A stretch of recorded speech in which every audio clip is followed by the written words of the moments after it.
All right, good morning. It is week 4 in NETD2202.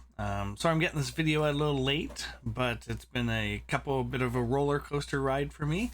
Anyway, so let's just get straight to it. A couple things. One, there is a lab. I did extend that lab so that it is due at the end of the day, Wednesday, June the 1st. So I got a couple of extra days for the lab number 1. This video should give you everything you need to know to finish that lab if you haven't already done so and tried to figure it out. And the last thing is this video will likely go fairly quickly because you have the ability to pause it and then continue and those kind of things. So I'm not going to pause and wait for people to keep up.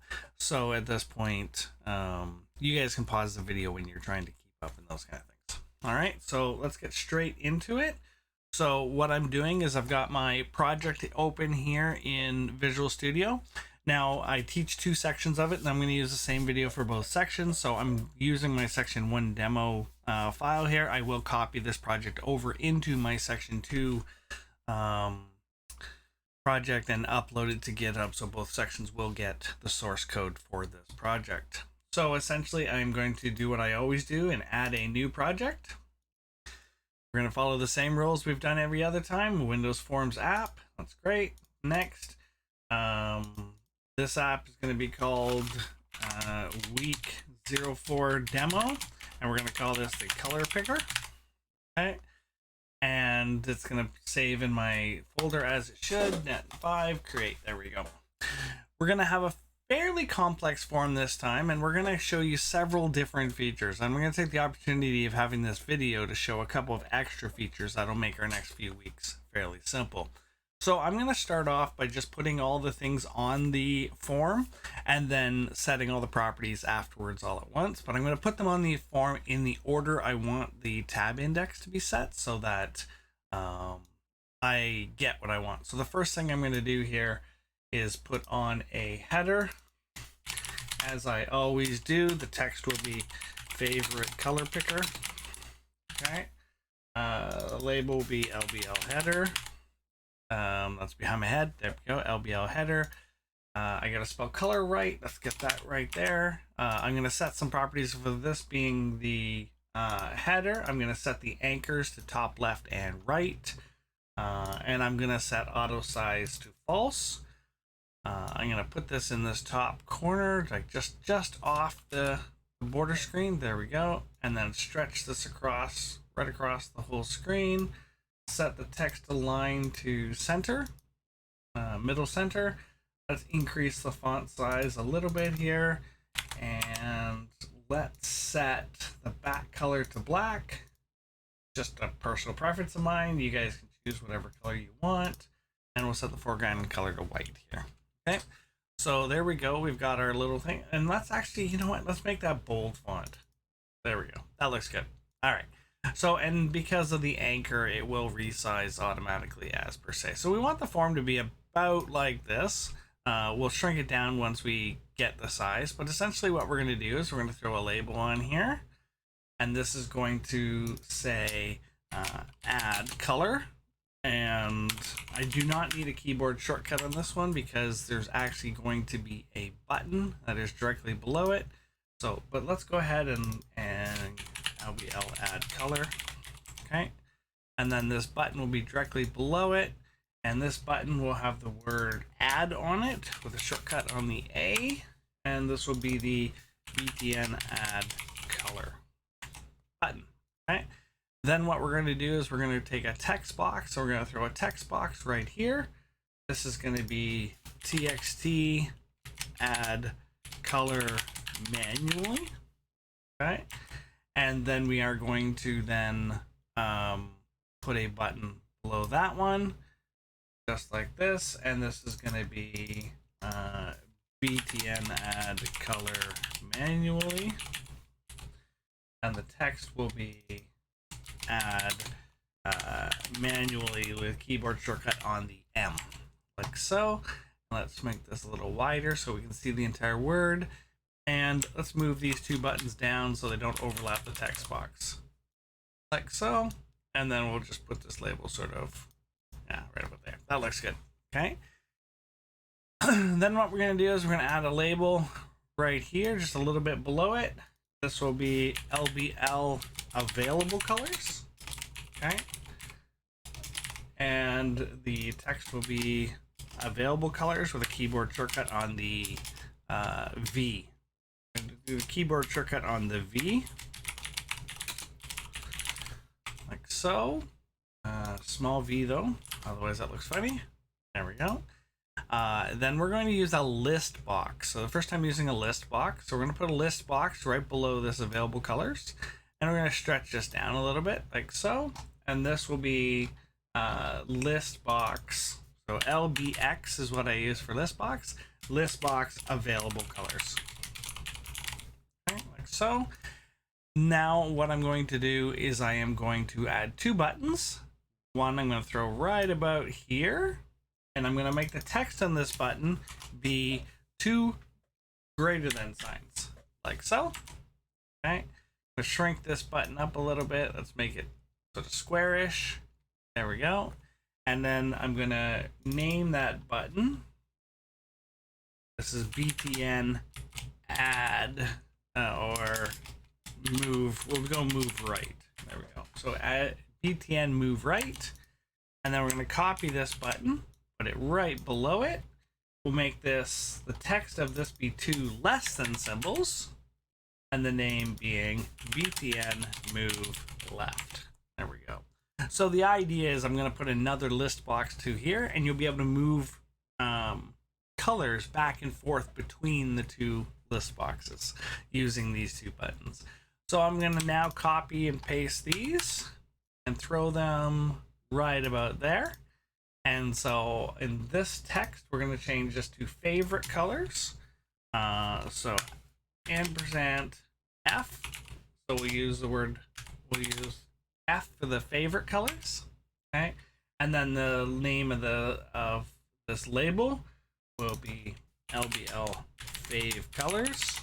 And then the list box will be LBX fave colors, like so.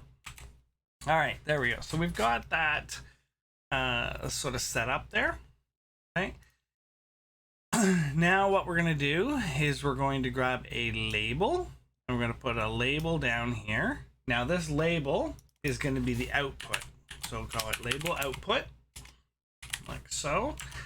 And we're going to put the auto size to false, and we're going to stretch this across to be about like so. Because I don't want it to disappear on me, I'm going to give it a border.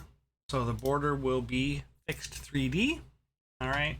And then the text is just going to be blank. All right. So there we go. We've got that border in there. Now the last thing we need is we just need two more buttons, and this will be the reset button and the exit button. So I'm going to start with the exit button. I'm going to put it here. I'm going to snap it to the right hand side. We're going to put the word exit with the ampersand on the X for the keyboard shortcut. And the name will be BTN exit, like so. And then we're going to make this a little bigger so it looks like a good exit button. There we go. And then we're going to copy that button. So we have two buttons the exact same size. And for the second button here, we're going to put a reset, and I'm going to put the ampersand on the S, like so. And this will be BTN reset. Okay. Now, just to finish off, let's go ahead and set this form to the nice size we want by adjusting that. And then what we'll do is we'll fix this size so that it can't be changed. So we'll take the size here, and we'll copy this into both the minimum and the maximums, and therefore the form can't be resized. I'm also going to change the control box. Then I'm going to turn the control box to false so that the minimize up the top doesn't change. And the last thing, which I usually do first, and I didn't this time, is to set the form properties itself. Okay, so I'm going to go ahead and change the text to be favorite color picker. Okay, like so. And I'm going to set the start position to be center screen. Like that. Oh, center screen, not center parent. There we go. All right, so there's sort of get-go. All right. Now we do need to finish off AODA or accessibility, so we're going to throw a tooltip on there. All right. We're going to rename this tooltip for TTP main. Okay. TTP main form.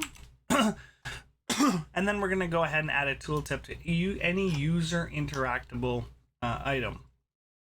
So down here, it will add this tooltip here. So this is just type in some text here. So manually type in a color name, like so. This button will be use a color dialog to choose a color. I'll show you how that works in a minute. Okay. We're going to have this button be add the color typed in above to the color list. This list box will be a list of available colors to choose from, like so. And then this will be move a color from the available list to the favorites list. So this one will be move a color from the favorites lists to the available list. Okay. This list box will be a list of colors the user has chosen as their favorites. Okay, like so. This reset button will be reset the form to its default values. And the exit button will be exits the application. There we go. So there's our user interface. So AODA 5 rules. Okay. So color, font size, and readability is there. Contrast, etc. is there. We're good. We used all the system defaults, so we're good. We have keyboard shortcuts on everything. We have tab index set on everything. We have just done tooltips. All right. And the last one is accept and reject buttons. So we're going to go to the form here, do our accept button. The accept button, we're going to use the add manually button for that. And the cancel button will be the reset button. Okay. So there we go. We've taken care of our accessibility, our 5 laws that we need to comply with. And I think we're pretty much done this user interface at this point. So I'm going to make sure I save this. Last thing is I noticed I didn't rename this form. So I'm going to go ahead and do that right now. So I'm going to close that form, go to my Solution Explorer, and rename that form right here. I just did F2 to rename it. And I'm going to change that to form main. I'm going to say yes to refactor and update all the references to that name. And there we go. We've now got that as form main. Let's reopen that again. And there we go. All right. So we've got a couple things to do now in code wise. And I've got a lot of coding to show you today. So buckle in and let's get going. So for the code, we'll start off with the easy things. So first of all, I don't need the toolbox or the property windows anymore. So I'm going to maximize my screen space here. Let's go ahead and put myself back down the bottom here. All right. So what I'm going to do is I'm going to just right click on the screen anywhere and say view code. So I've now got my code window, and I'm going to at the same time go back to this tab, right click and say open in a new vertical tab. So I get to see that at all times. And I'm going to stick this right over here. Actually sort of fits good right here above my head. So and maximize the amount of code space I have. So as per normal, the first thing I always need to do is add a comment header. So I'm going to go ahead and do that. All right.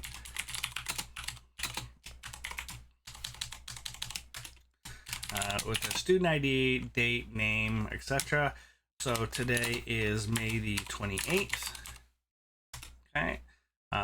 Date there. The title is going to be week 04. let's actually call this NETD2202 week 4 class demo, like so. And am I missing something there? That's good enough for now, I think. So let's go ahead and end that comment block.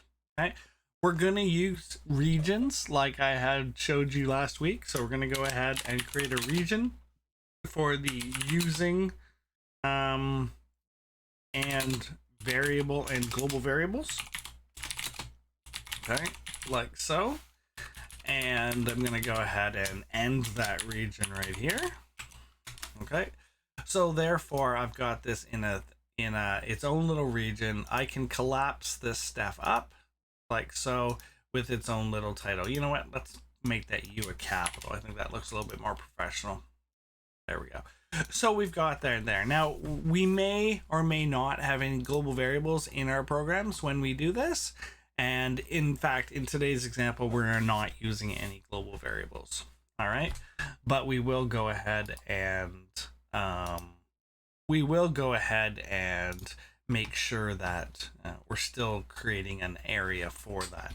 I'm going to go ahead and take this main function here and wrap this into a region as well, so that I can essentially get it out of my way. All right, so there we go. We're going to go ahead and let me shrink that up. We're going to go ahead and create a couple of regions here. So the first region we're going to have is the click events. Okay, we're going to create an event specifically, a region specifically for click events. I think every event we're going to use in this particular example is a click event. So there we go, we've got that. And then we're also going to create a region here for custom methods. Okay. And we'll go ahead and do that. And I am going to have one more example today because I'm going to show some code here for how to do looping. So we're going to create some looping samples here. Now these samples won't actually operate. They won't be anything to display on the screen, but I wanted to be able to show you how to do some of these looping methods in C# and in this framework. So I am going to provide those for you today as well. We're going to do those right at the end. So I do have these 4 sections. So we'll go ahead. I am going to put a few carriage returns in here because when I create these events, they'll pop down here and then I'll have to put them up in there. So what I'm going to do first is I'm going to just create all these events so that I have them all already. All right. So I'm going to go ahead and double click on the exit button. There it is. I'm going to double click on the reset button. We get that. Double sit on the add button. There it is. Double click on the add manually button, double click on the move left to right button, and the move right to left button. Okay, so I've gone ahead and I've clicked on those 6 buttons to create those 6 events. There they are. Let's go ahead and move this code into the click events region, like so. There we go. And then I'm going to go ahead and first thing I'm going to do is add the comment block on the top of each one. Just get into the good habit of doing this right away, and that way you don't forget and lose silly marks. Okay.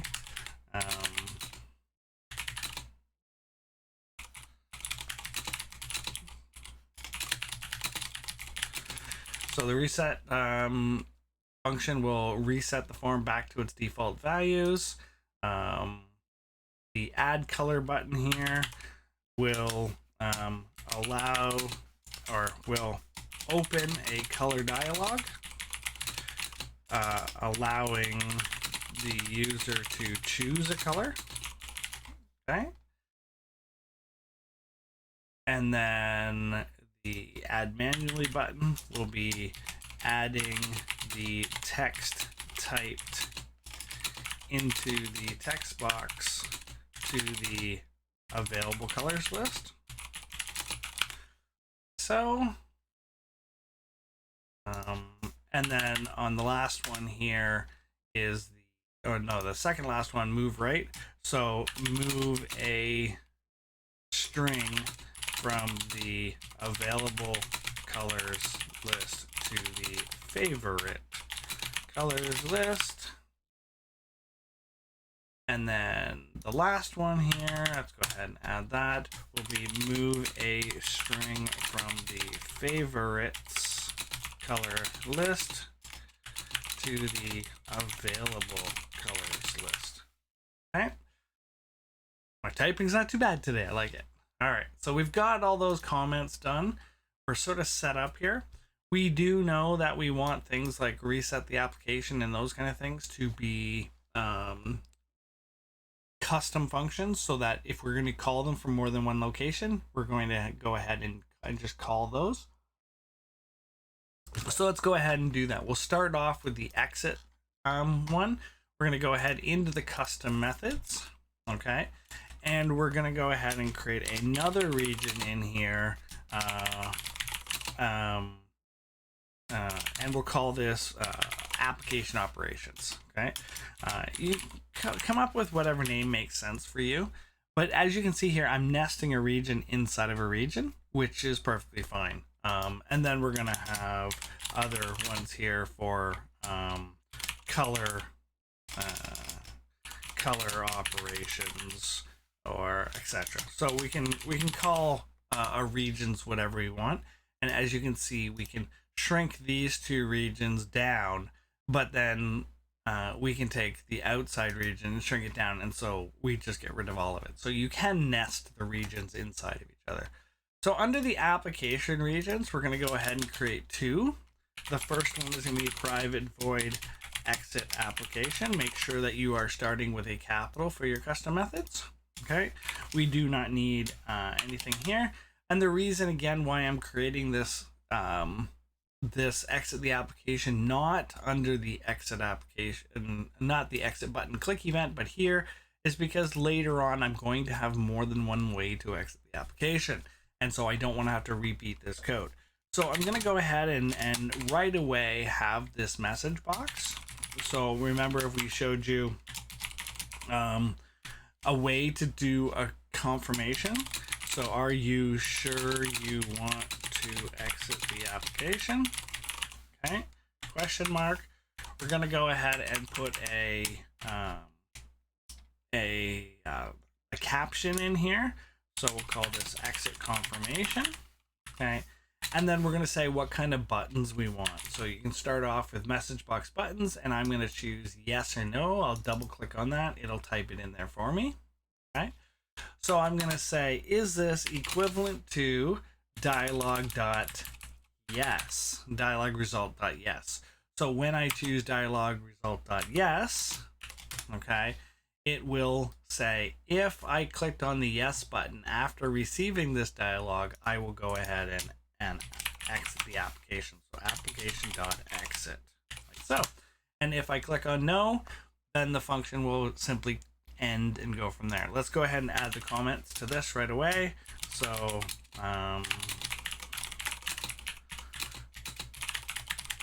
so we're going to just exit the application upon a confirmation. Okay, so we've got that commented. There we go. And this is a pretty good function. Let's just test this really quickly before we go.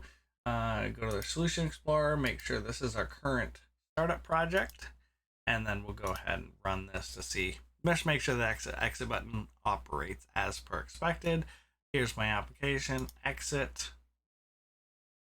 Oh, I have to call. See, this is why we test things.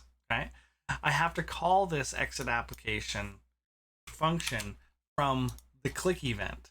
So here's my exit click event. I actually have to call the exit application function from here, like so. All right, and that way it will actually function. All right, so now as we've actually called the custom function, this should operate now. Exit, are you sure you want to exit the application? No. So rare, exit, are you sure? Yes, and we've exited. So that's working well. So I'm going to go ahead and shrink that one up and get that out of my way. And then we can work on this next one called reset application. So I'm going to go ahead right away and just put in what I'm going to call this function. I'm going to call it set defaults. Now, this is giving me an error because I haven't created this function yet. So I'm going to copy this here. Let's go ahead and copy that. And then down inside the custom methods, under the application operations, private void paste, can set defaults, like so. And there we go. We've got our set defaults, and it already says one reference. And up here you can see set defaults is set. Okay, so we're going to go ahead and put in our comment right away. Going to be sets all form objects to their initial default values, like so. Okay, so we're going to go ahead and first thing is this text box up here. We're going to go ahead and say clear the text boxes and labels. Okay, so we're going to go ahead and do that. So we can go txt add color manually dot clear. Text boxes have that great feature of the dot clear, so we're going to go ahead and use it. And then we have this label output as well. So label output right here dot text equals string dot empty, like so. Okay, so there's the only text boxes and labels that we have. So then we're going to go ahead and clear the list boxes. Now, I haven't mentioned it yet, but the way list boxes work is they actually have a collection of items in them. Okay, if I go to this list box and I go to properties, down in here there's an items property, and it's a collection. You can see here it's a collection, and I can click on the three dots and enter in strings to keep in that collection. We're gonna actually enter, you can just type them in here. Like if I said red, blue, green, said okay here, you can see that red, blue, and green end up being in there. All right, so we can do that. We can also add these manually. Oh, I spelled green incorrectly. Let's go ahead and fix that.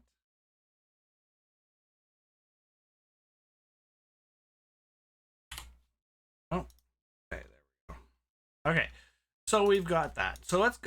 So in order to clear the text boxes or to empty them out, you can go lbx available colors, or the name of it, .items .clear. Okay, so you're clearing all of the items out of the items collection inside the list box, and we'll do that for both favorite colors and the available colors, like so. So we're just going to wipe them out. So we're going to add two more things to this form, the design of this form. So we're going to go and grab our toolbox and get this back for a second. Okay, we're going to add two more things to this design. The first thing we're going to do is we're going to add a little button down here in the bottom left. Okay, and this is just a temporary button for testing purposes, and we're going to call this add test colors. Okay, not an extra e there. Add test colors. And then the name of this will be btn add test colors. And so what we're going to do is we're going to show you how to programmatically add these colors. Okay, I just showed you how to add them in the properties, but you can only do that during design time in the designer. So how do we do that programmatically? Okay, so we're going to go ahead and make this button actually work. All right, and the other thing we're going to add right now is if we go out of the common Windows forms, we go to the dialogues section here, we're going to add a color dialog. And so we're going to just drag this onto the form somewhere, and it'll appear down here in the shelf, color dialog. Okay, we'll go ahead and rename, or I'm going to, you know what, I'm going to leave that name. We're just going to get rid of the one because we don't need the one. So we're only having one color dialog on the form. Okay, so there it is, the one color dialog. And I'll show you how that works in a second. Okay, but we do need to put that on the form. All right, so let's close up the toolbox again. Let's move this back over in above my head. There we go. And let's go ahead and start off with adding some test data to our form. So we can go ahead and we're going to set up this this click event for this test button here. Okay, and I'll move this into the click events section. So right here. Okay, and I'll add a comment right away. It'll be add some test colors into the available colors box, just for testing purposes. And what will happen is later on when I'm about to go live with this application, I'll just make that button invisible so nobody can see it, right? But I have it for testing purposes. Because every time I want to test the move left, move right buttons, I'll have to add a bunch of colors every time to test it. And sometimes that gets monotonous when you're testing it 20, 30 times. So we're going to go ahead and add some test items right away.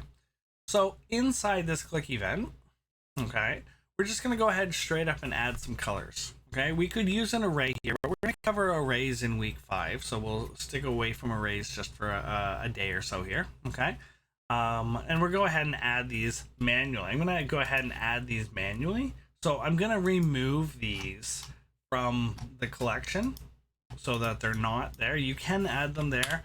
But that is a maintenance issue, and maintaining this program over time when you add those in those property windows is sometimes difficult. So we're going to go ahead and add these programmatically, and then you can change them fairly more easily in the program. So we're going to go ahead and go lbx available colors dot items, and you can say dot add. Okay, so we can use add, and you can see that it's looking for an object. Okay, and so but it's going to be funny. We're going to talk about this a few times, but taking an item and converting it to a string, or converting a string to an object, it works one way automatically, but it doesn't work the other way automatically. So I can in fact just go ahead and put a string in here, and this will work perfectly fine. Okay, so I'm going to go ahead and add red, blue, and green like so. Let's go ahead and add yellow as well. Cover all the primary colors plus green, right? So there we go. So we can go ahead and add those colors programmatically. All right. Now, let's go ahead and test if this works. Okay. So we're going to go ahead and run. We're going to run it. We'll hit this add test, and you can see it goes ahead and adds those colors there automatically. I can hit add test again, and it will add them again. So we will have to do a check to make sure we're not duplicating something, but we'll do that later. Okay, there we go. All right, so we've got the ability to add some colors really quickly so we can test the rest of our application. Okay, let's close that one up. All right, so we now have our reset done. Okay, we have our exit done. I'm going to minimize these as I finish them so they're out of the way. Okay. We created both custom applications for both exiting and resetting the form, and those are now done. So we've got those out of the way. So now let's play with the colors themselves. The first thing we'll do is we'll do the manual testing. So add manually. So you can type the name of a color in this text box and then click on the add manual button and it'll add it. So we'll go ahead and go to the add color manually click event here, and we'll just do a simple check here. We're not going to be too sophisticated, but we'll do a simple check. We'll say something like if txt add color manually dot text, and then there is some options. You can do a trim. Okay, trim will remove the leading and trailing spaces, not spaces in the middle, but leading and trailing spaces, so that if you accidentally put a space at the beginning, it won't put that space in your list. Or if there's extra spaces at the end, it won't put those spaces in your list either. That's especially important when you're dealing with databases and those kind of things. You don't want those extra spaces in your data. Okay, so we'll do a trim. All right, and then we'll go ahead and we can say dot length. Okay, dot length is a property, so we don't need brackets. Trim is a method. You're doing something to it. You're getting rid of leading and trailing spaces. Length is a property, just says how long it is. So if that length is greater than or equal to 2, it is greater than 2. Red, I think, is the shortest color name, so it's 3 letters. So we'll say if it's greater than 2, then we'll go ahead and do this. If it's not greater than 2, okay, we will go ahead and put a LBL output dot text is equal to the name of the color is not valid. Okay? Something like that. Make sense? Cool. Okay. Now what we'll do is if it was a good length, we're not going to do spell check, and we're not going to, there's a bunch of things we could do here, well beyond our level at this point. We're going to actually add a profanity filter in a minute, a simple profanity filter, but for now we'll just trust that the person has spelled things correctly in that. And what we're going to do is we're going to go lbx available colors dot items dot add, okay, available colors dot lbx available colors dot items dot add. And now what we're going to do is we're going to go txt add color manually dot text dot trim, like so. Okay, so we're just going to go ahead and add that. We will do the profanity filter in a minute. All right, but for now we're just going to blindly add whatever they type in. And then we'll also go ahead and put a message down here saying that this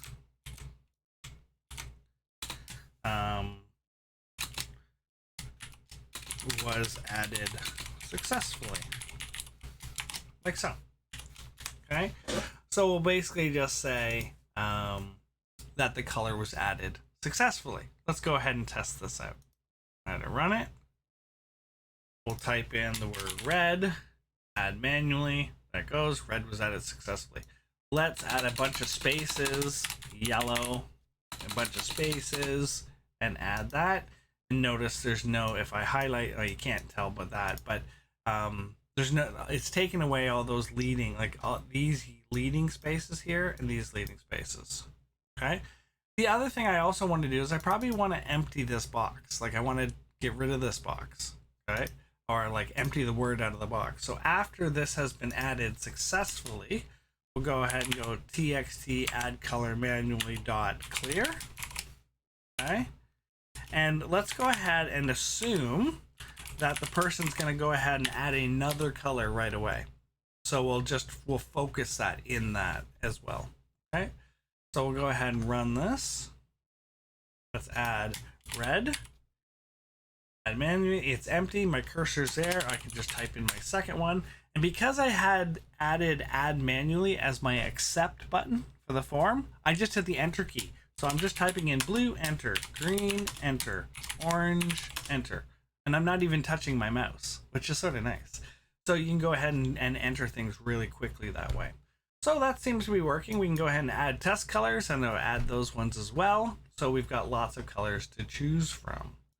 Now, another way that we can add colors is using this color dialog. Okay, so when I click on this button here, I want a color dialog. Now, you've all seen and used this color dialog before, and it's built into Windows and it's built into the .NET framework. So we just use it. And since we've already added it down here below into the shelf area here, we can go ahead and just call upon it. So when I click on this button, all right, so we have this add color event here. We're going to go ahead and show this dialog. Okay. And so what we're going to do is we want to make sure that the person has said okay on the dialog. So the dialog has an okay button and a cancel button. If they close the dialog or cancel out of it, we don't want to do anything. So we want to say, if they clicked on the OK button in the dialog, whatever color they've chosen, we will add to the list.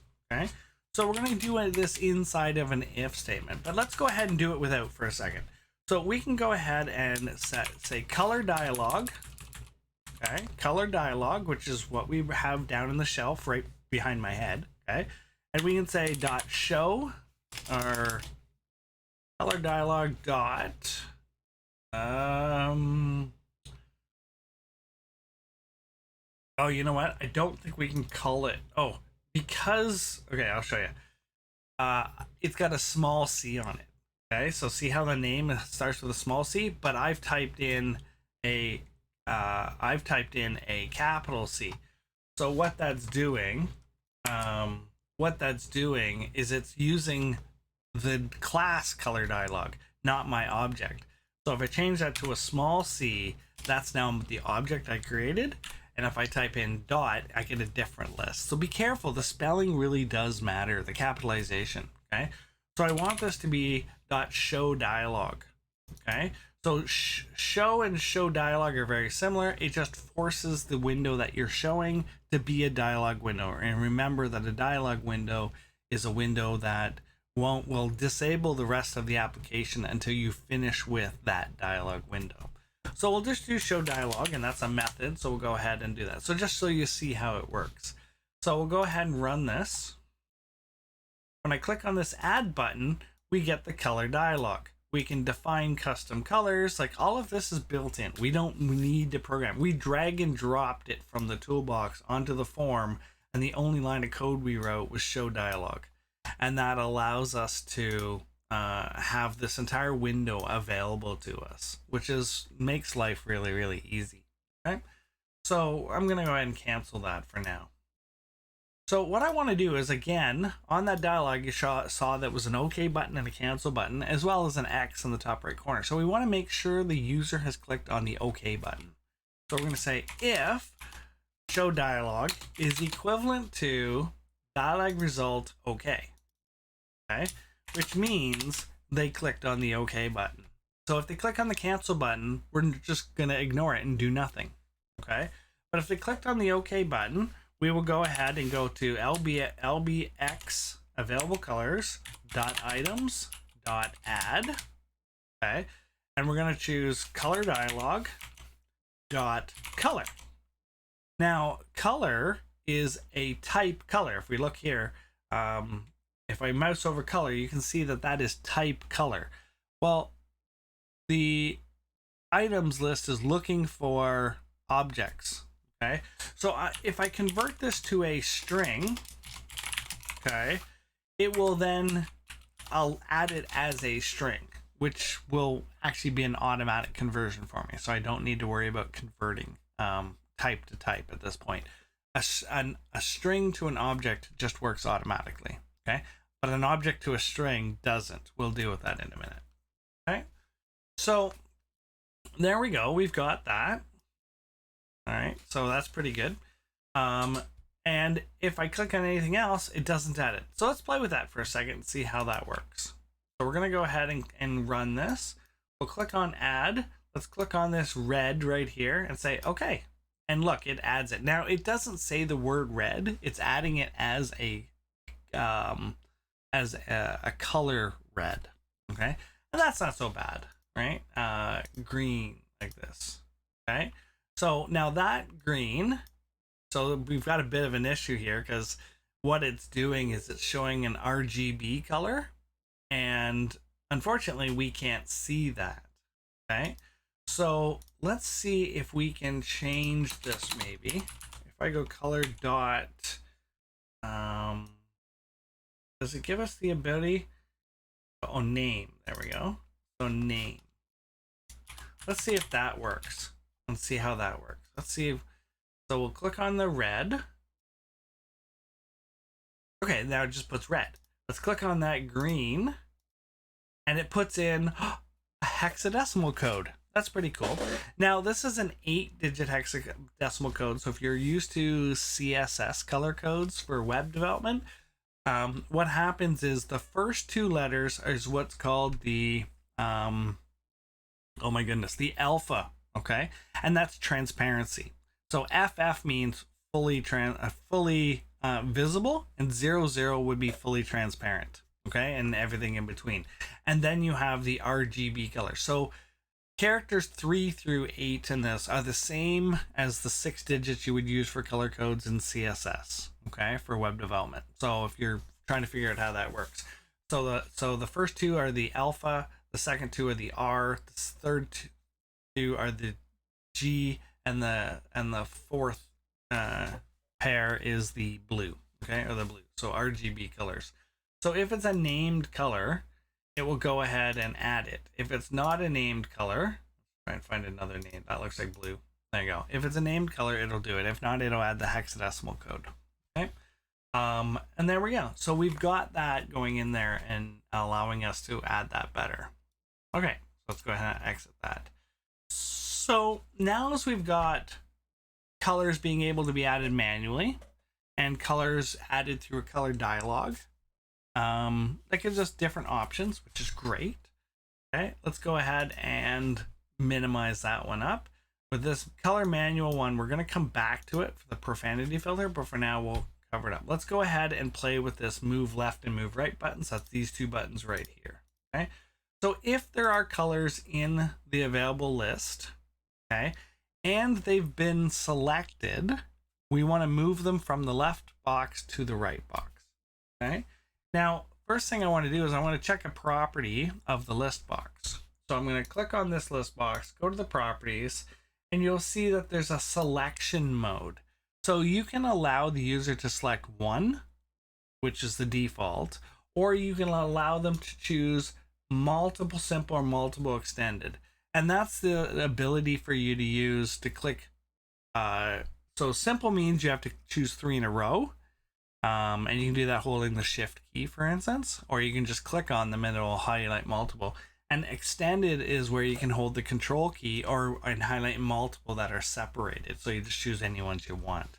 We're going to stick to 1 to make this easy for today, because we haven't done the looping and that kind of stuff yet. So there we go. All right. So now what we want to do is we want to make sure that we have the ability, where are we here? Sorry. Is to check if something has been selected. So the move right is moving from the left to the right. Okay. So what we're going to do is the first thing we're going to do is going to say, has anything been selected? Has the user selected a color in the favorites list, in the available list? If they haven't selected anything, then we're not going to move anything, right? So we're going to say if lbx available colors, and there's a collection in here called selected items. Okay, so selected items are the number of items that have actually been, or the items that have actually been selected. Now we've got the selection mode set as 1, so there will only ever be 1. Okay, but what we can do is we can check the count if the count is greater than 0. Okay, so if there is a selected item, okay, then we're going to do something.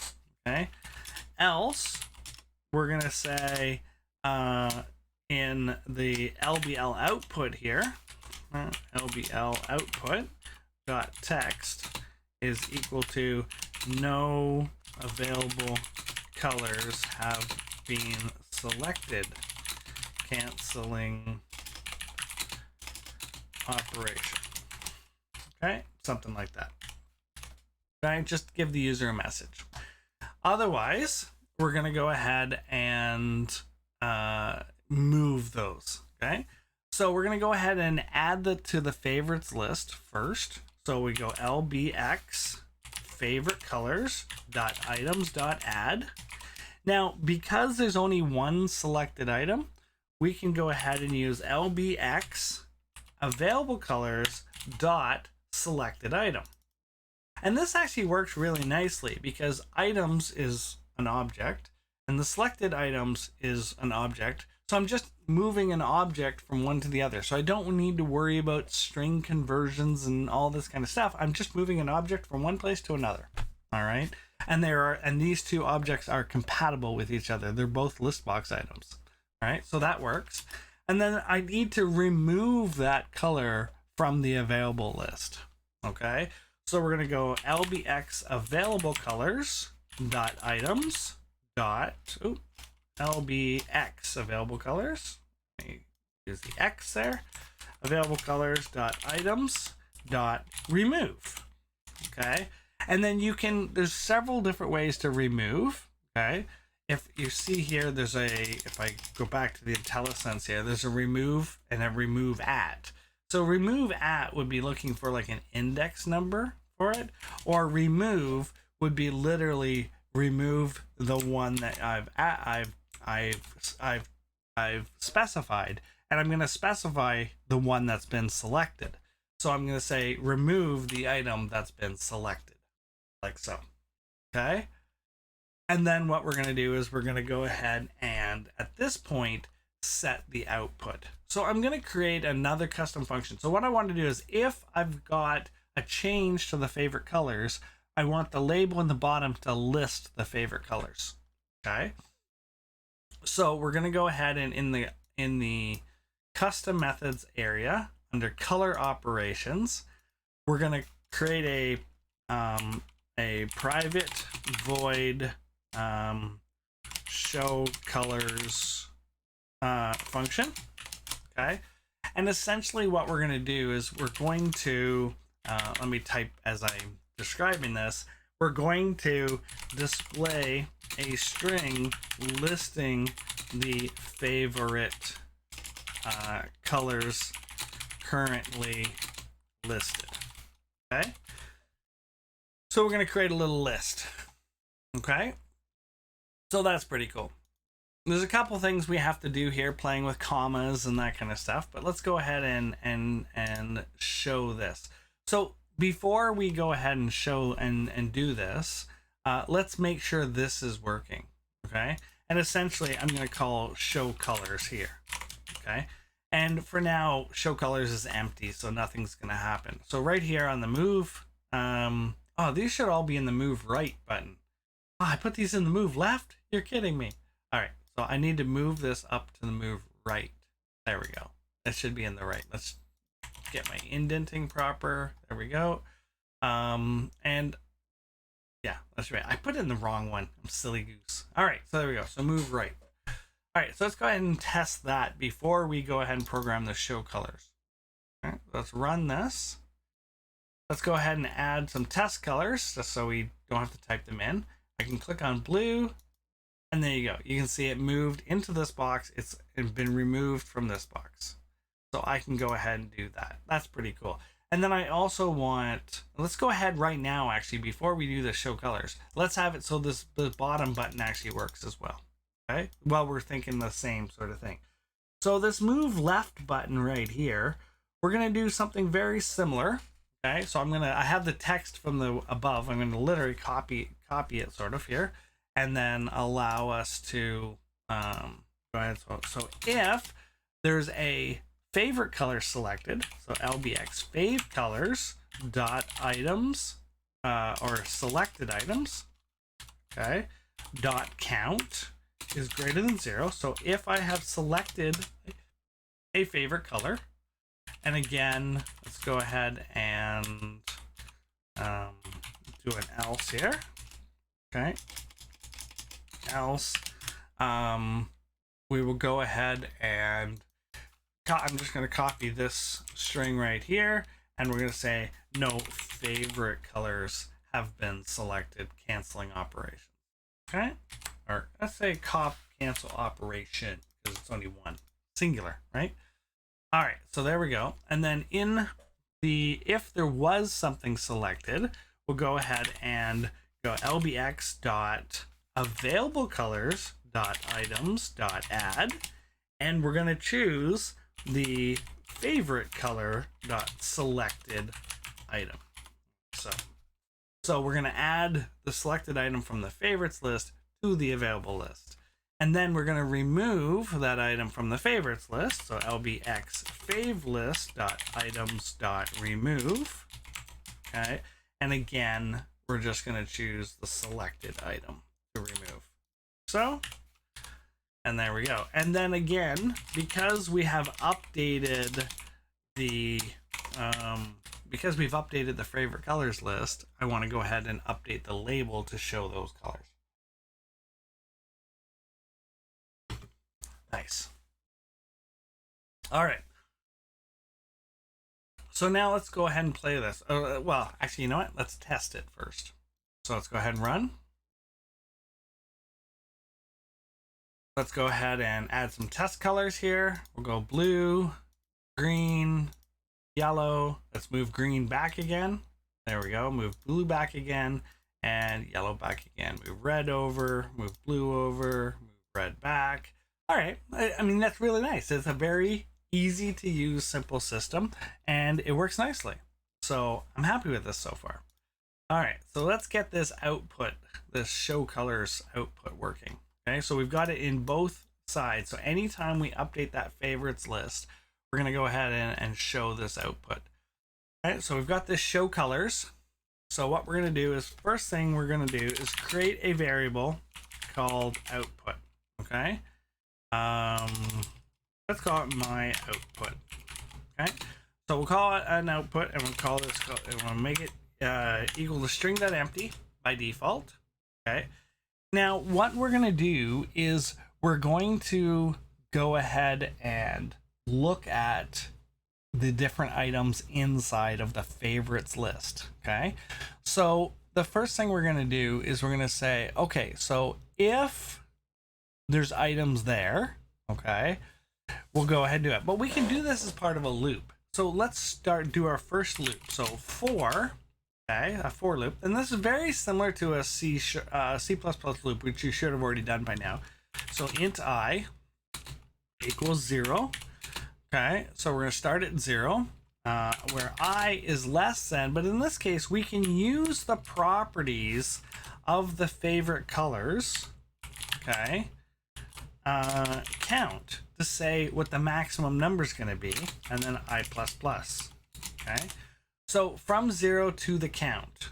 So if the count is 0, this is just not going to do anything.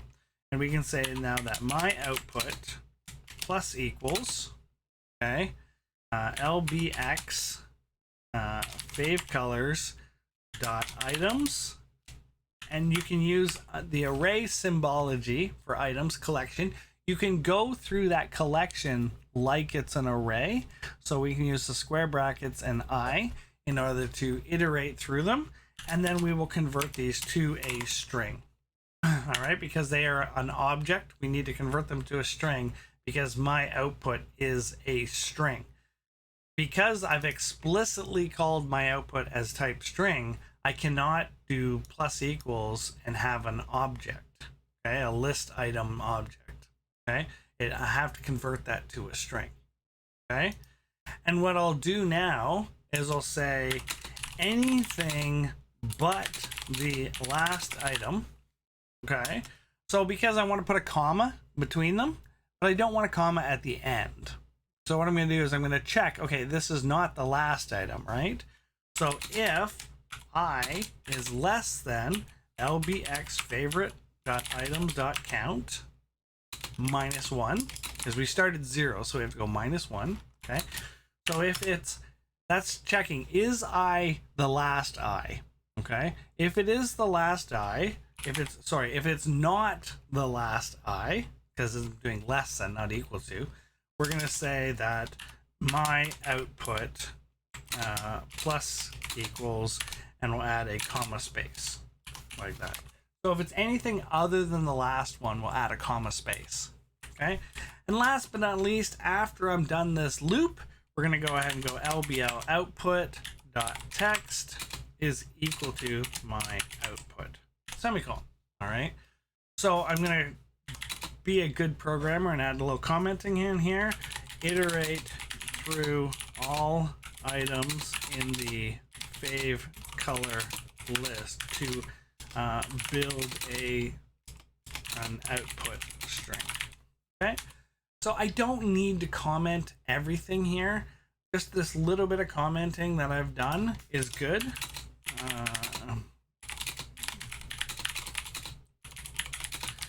Right, so literally that commenting is enough. You don't need more than that. All right, more than that, just it gets in the way and it makes the code look messy. All right, so we're good with that amount of coding. Let's go ahead and test this. So we'll run.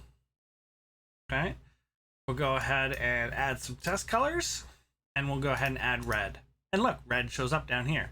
If I add green, we get red and green, and we get a comma after the red, but no comma at the end. So it puts in the perfect amount of commas as well. You see. And if I take away in the middle, it updates. So it's always just the list of favorite colors, like so. Pretty good. Okay. And if I don't have anything highlighted, no favorite colors have been selected, canceling operation. Okay. And no favorite colors, no available colors selected. So those error messages are pretty good. Add manually, the name of the color is not valid. Okay. But as soon as I do something and change it, then this will be the list of favorite colors. So it's always got some good output as well. Okay. All right. Let's go ahead and exit that. Pretty good. All right, so the next thing I want to do here is, so far, so good. We've got lots of, let's add a couple things. We're going to add a profanity filter, okay? So what this is going to do is it's going to allow me to check the output if somebody has put in a swear word, okay?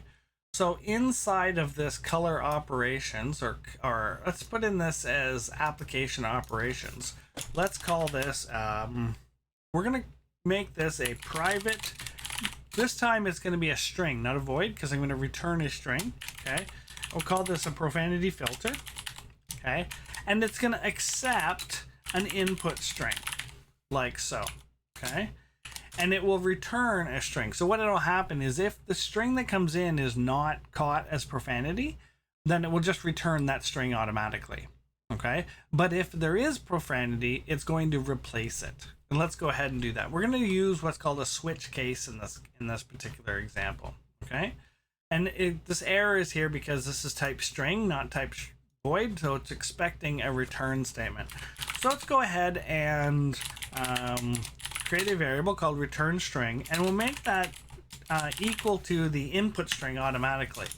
And we will then go ahead and return the return string. So if nothing is found as profanity, that input string literally gets set into here and we just return it. Okay. So now let's go ahead and do a switch case. So what we do is we use the word switch, and then we say input string. And we're going to go ahead and trim this input string, okay? And we also have to worry about case sensitivity, because I want to make sure that if the words are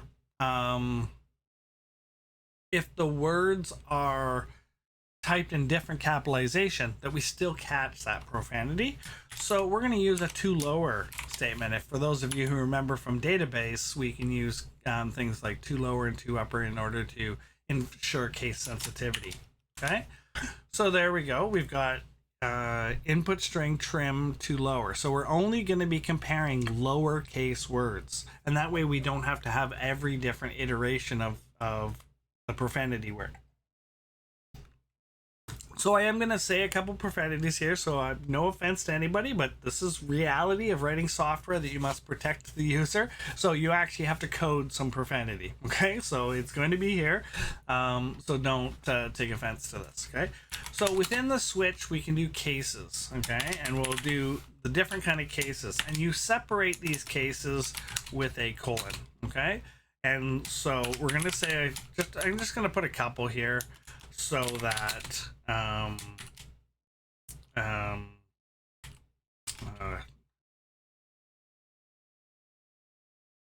okay, just so that I don't want to offend anybody by anything here, so I'll be careful with the ones that I choose, okay? But for the most part, when you're doing this kind of thing, you'll have all kinds of racial slurs, you'll have all kinds of profanities, things that you don't allow your application to work on. Just sort of an interesting idea to do this.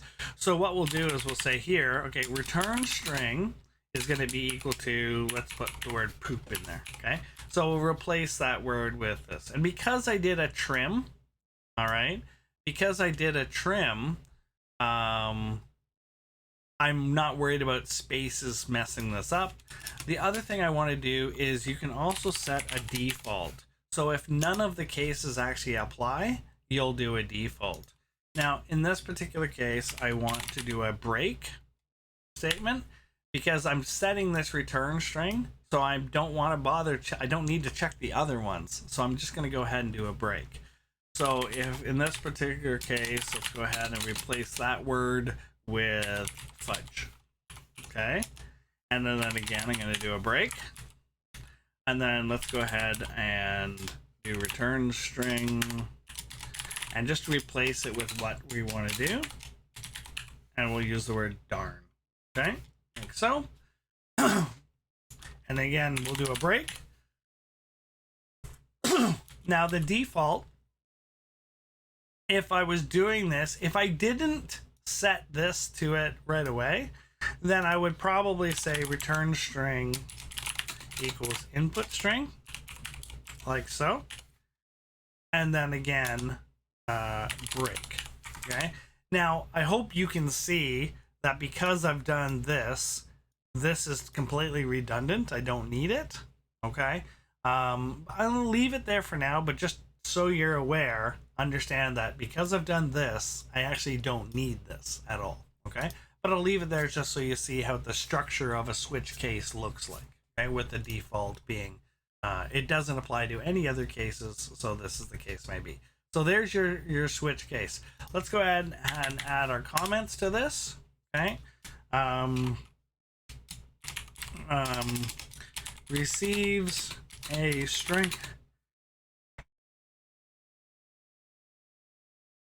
receives a string input and checks for specific profanities and replaces the profanity with a nice word. And we'll put the word nice in quotes here. Okay, like so. All right, so we've got this ability to do this profanity filter, so let's go ahead and save that. Now, where do we apply this profanity filter and where do we actually do it? Well, it's when we're actually adding the color. So when the person has manually typed in a color here, okay, this is where I want this to apply. So it's going to apply during this add manually button. So I'll double click on that to go straight to this function. Okay. And this is where I'm actually adding it. Okay. I'm actually adding it right here on this line. So I want to take this input, which is what I'm adding, and put it through the profanity filter. So I want to take this, let me put some spaces in here so you get very clear. I want to take this and wrap it inside the profanity filter. So essentially, I'm going to put profanity filter here. And the item that I'm putting in here will essentially be what I'm actually putting in. Okay, like that. Okay, so by putting this as the input into the profanity filter, and the profanity filter returns a string, so we get a string back, but it's a clean string, then we're adding the clean string to the available colors list box. All right, that's pretty cool. Let's go ahead and run that and give that a quick test. Okay, so if I go ahead and add red, that works. Add blue, works. Let's put in one of the profanities, and notice I put a capital S on that, and you notice I get that back, right? And if I put some crazy combination of capitalization, we get that clean word back. All right, so really cool way. And if I move these back and forth, you can see that our words are there. You can never trust your user. Users will try and do things just to make themselves cool, or they're immature, or those kind of things. So you want to make sure you've built in some of these things. I'm not saying these are required for things in this course. I just thought it would be a cool thing to show you guys so that you're aware of one way to do it. All right, so that pretty much concludes our program for today, but I do want to show you a few more things, and that is looping and how to go about doing the looping. All right, there is a bunch of different ways to do looping, and so I'm just closing up all these events. Let's get these events, the looping, the color operations. Let's get those all out of the way. So I'm going to create some looping samples here just to show you how the loops work in C#, just so you've seen them, you've got examples of them. All right, and then we'll go ahead and look. So what we're going to do is we're going to do the while loop first. Okay, so let's go ahead and create a private void while loop. Okay, so I'm just gonna put some sample code here. There's gonna be no output or anything from this. Okay, just some sample output. Okay, so the basic while loop. So we're gonna go ahead and go create a counter. Okay, we'll set that equal to 0, and then what'll happen is we can say while counter is less than or equal to 10, do some stuff. So that's fairly straightforward looping, and you can see that the format and the syntax of looping in C# is almost identical to C++ and Java, and so it's pretty straightforward. So what we'll do is we can do something like let's go ahead and also create a string output equals string string.empty. Okay, and then what we'll do is we'll say, okay, output plus equals counter dot toString. Okay, so it's just going to output the number. Okay, if it's not the last number, okay, so if not the last number, so if I is less than counter, or if counter is less than 10, then we'll go ahead and say output plus equals comma space. Okay, now where's my curly braces in that? And again, a reminder that if you only have one line of code inside the if statement, you don't need curly braces, and you can in fact put it on the same line. So sometimes it's just, this is a really one line. Instead of having 4 lines of code for this, you can do it in one line. It's sometimes a little easier that way, but don't get confused when you see this and say, okay, how does this work now? Okay, it's just that there's only one line of code in the ifs, so you can just literally put it right there. If this was longer, I would put it on the next line, okay, and that would still work. But you have to remember that if I was to do something here, this is not inside the if statement because there's no curly braces. So it only does one line of code if it's if there's no curly braces. Okay, so if the counter is less than 10, go ahead and add a comma. Okay, and then we're also going to go ahead and go counter plus plus. So all loops, you need an exit strategy, and the exit strategy is when the counter is less than 10. Don't forget to increment the counter, or you have what's called an infinite loop, and it's going to go on and on and on and on. Okay, and then if we were to actually change this to a string function, we would then go ahead and return that output, something like that. Okay, so there's your basic while loop. Okay, another example you could do. Let's go ahead and change, let's just copy this entire function. Okay, actually let's copy the entire function. Okay, and we'll put it here, and we're going to call this the do while loop. Okay, so the only difference with the do while loop is essentially you take this while statement and you put it after the curly braces, and in front of the curly braces you put the word do. Okay, and you need a semicolon here. Right, that's basically the same thing. The difference between this while loop and the do loop is the while loop may never go in. So if I was to set counter to 11, then nothing in this loop would ever happen. Okay, but since in the do loop, the first iteration of the loop will always happen. So if you absolutely have to have one iteration, you do a do while. If you need the possibility that you never do an iteration, then you do a while. That's sort of the rule of thumb of the difference. I mean, these are almost identical, but that's the whole thing, is do you need at least one iteration? And that's, you choose based on that statement alone. Okay, and as we had shown you as well, there's the private string for loop. Okay, we will show you that right now. Okay, and this one is pretty straightforward. We're gonna go ahead and I'm gonna copy you know what, I'm gonna copy everything except for the int there. Okay, And what we're going to do is right here, we're going to say for int I, or actually counter, okay, is less than 0, semicolon, counter, or no, equals 0, not less than, so equals 0, counter less than 10, semicolon, counter plus plus, like so. So in other words, when we do this, I do not need this counter plus plus right there, okay? And I obviously don't need those while statement. So this will essentially do the exact same thing, okay? So when you know exactly and you're iterating by a consistent amount, this is good. The while loop is good. Let's say that your counter was changing through a formula, some mathematical formula, it was a parabola or a circle or something like that, then this would be a better way to do it.